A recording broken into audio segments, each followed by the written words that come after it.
dashboard in the center console is like a step into the future.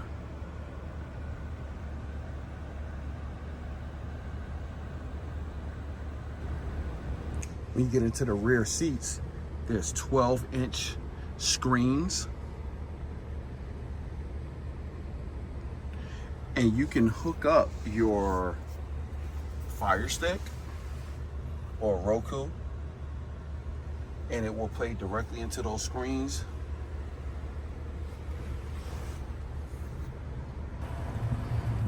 This particular model has the captain's chairs, and they're easy. It's easy access into the back seat. They fold flat. You just pull the handle, pull them up, and you can access the back seat.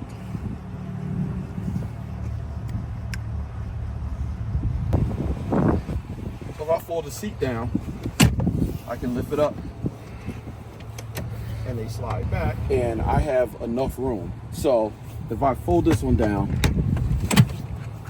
get on this side so you guys can see better.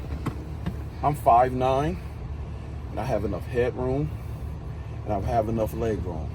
Now this seat can slide forward, and for a long trip, I'll be really comfortable. Now if nobody's sitting back here with me, you know, I can kind of stretch out. I have my USB-C connection here, cup holder and a pocket here, so I can put stuff in. But I'm very comfortable riding in the back seat of the Cadillac Escalade. I can just lift this up, exit the vehicle, and I'm good. And we go back here. Has a lot of cargo space. These buttons, you can flip the seat down on both sides, and you can actually flip down this seat here for more cargo space if you want. I mean, you have a whole lot of space in this vehicle. I mean, I've hauled a pretty good amount of stuff in here.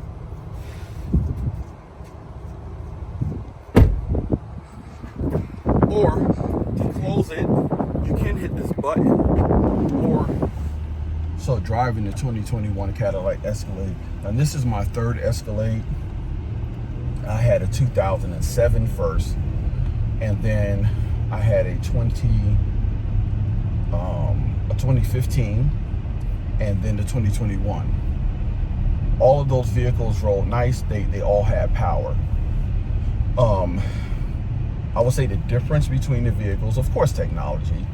That's a given. But as far as like the power and the drivability of this vehicle, I mean, this is the second ESV model that I've had, and it is something that you have to get used to if you're not used to driving big vehicles. So this is the third Escalade that I've had. I had one short wheelbase and two long wheelbase ESVs. The short wheelbase, I would say for a family, don't buy it. It doesn't have the cargo space that's needed if you're a big family. If you're a big family, the ESV is going to be the best value for you and your family.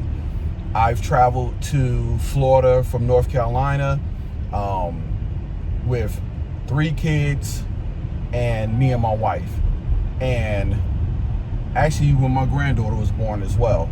And we were able to go down with all our luggage, and then also, you know, like we shop a lot when we go on vacation, so we were able to do all our luggage, buy all our luggage, and then put everything in everything that we purchased as well, and in the car. So we were able to put everything in the cargo area, so we weren't compromising on space. The short wheelbase, you know, if it's just, you know, a couple and 2 children, fine.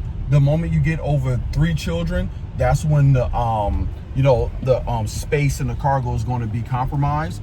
So we would have take out one seat and pack up everything in the car, and you know, and just have one kid in the back, you know, like the one seat flipped down, and my son would sit, you know, sit in the back, but he had stuff around him, and then we had the trunk filled up as well. Well, when I got the ESV, you know, all those problems were solved. The good thing about, you know, the new technology is that, you know, when you talk about your rear view mirror, you know, like I can flip my rear view mirror and there's a camera there, and I show you guys. So there's a camera. So if I had a lot of cargo that was blocking that view, then, you know, I can just flip that camera, right?